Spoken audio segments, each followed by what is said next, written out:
Telugu cinema దగ్గర రీజనల్గా ఉన్నటువంటి స్టార్ హీరోస్లో పవర్ స్టార్ పవన్ కళ్యాణ్, అలాగే సూపర్ స్టార్ మహేష్ బాబులు ఇద్దరే అని చెప్పుకోవచ్చు.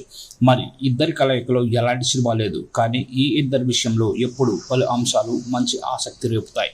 ఇలా ఇద్దరే అనే లెవెల్లో బాక్స్ ఆఫీస్ సిద్ధం కానీ, సోషల్ మీడియాలో రికార్డులు కానీ, ఇలా ఇద్దరు ఫ్యాన్స్ నడుమ మంచి రసవత్తరంగానే ఉంటుంది. అయితే పవన్ కళ్యాణ్ నటించిన సినిమాల్లో ఒక సినిమా దర్శకుడు సూపర్ స్టార్ మహేష్ బాబుపై ఒక ఊహించని ఫ్యాక్ట్ని రివీల్ చేయడం సోషల్ మీడియాలో మంచి షాకింగ్గా మారిందని చెప్పుకోవాలి.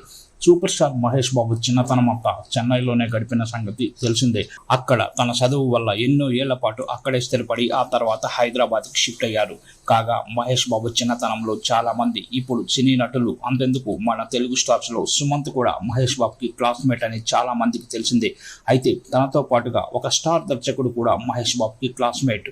మరి ఆ దర్శకుడు ఎవరో కూడా కాదు, పవర్ స్టార్ పవన్ కళ్యాణ్తో పంజా ప్రభాస్ నటించిన బిల్లా సినిమాకి ఒరిజినల్ తీసిన తమిళ్ బిల్లా లాంటి భారీ హిట్ సినిమా దర్శకుడు విష్ణువర్ధన్. కాగా విష్ణువర్ధన్ లేటెస్ట్గా చేసిన కామెంట్స్ ఇప్పుడు మహేష్ అభిమానులను ఆశ్చర్యపరుస్తున్నాయి. ప్రతి ఒక్కరి స్కూల్ ఏజ్లో డెఫినెట్గా ఏదో ఒక తొంటరి పనులు చేసే ఉంటారు. కాగా మహేష్ బాబు తాను కూడా అలాంటివి చేశామని చెప్పుకొచ్చారు. తమ స్కూల్లో అప్పట్లో మేము ఓ చోటుకు వెళ్ళి ఎగ్జామ్ పేపర్లు తీసుకొని అమ్మేసేవాళ్ళం అని. ఇది చెప్తున్నందుకు మహేష్ నన్ను క్షమించు అంటూ కామెడీగా మహేష్ బాబు తన చిన్న ఏజ్లో చేసిన క్రేజీ పని కోసం రివీల్ చేశారు. అప్పట్లో ఈ సబ్జెక్ట్ ఆ సబ్జెక్ట్ అని ఏదీ లేదని, ఏది దొరికినా పేపర్ 500కి అలా అమ్మేవాళ్ళమని చెప్పుకొచ్చారు. కానీ అక్కడ ట్విస్ట్ ఏమిటంటే తాను ఎగ్జామ్లో ఫెయిల్ అయ్యానని పంజా దర్శకుడు మరో ఫన్ ఫ్యాక్ట్ రివీల్ చేశారు.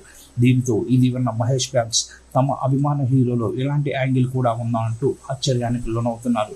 ఇక ప్రస్తుతం మహేష్ బాబు దర్శకుడి ఎస్ఎస్ రాజమౌళితో సెన్సేషనల్ ప్రాజెక్టులో బిజీగా ఉండగా, విష్ణువర్ధన్ తాను తెరకెక్కించిన లేటెస్ట్ సినిమా ప్రేమిస్తావా రిలీజ్తో తెలుగు ఆడియన్స్ను మరొకసారి పలకరించేందుకు వచ్చారు.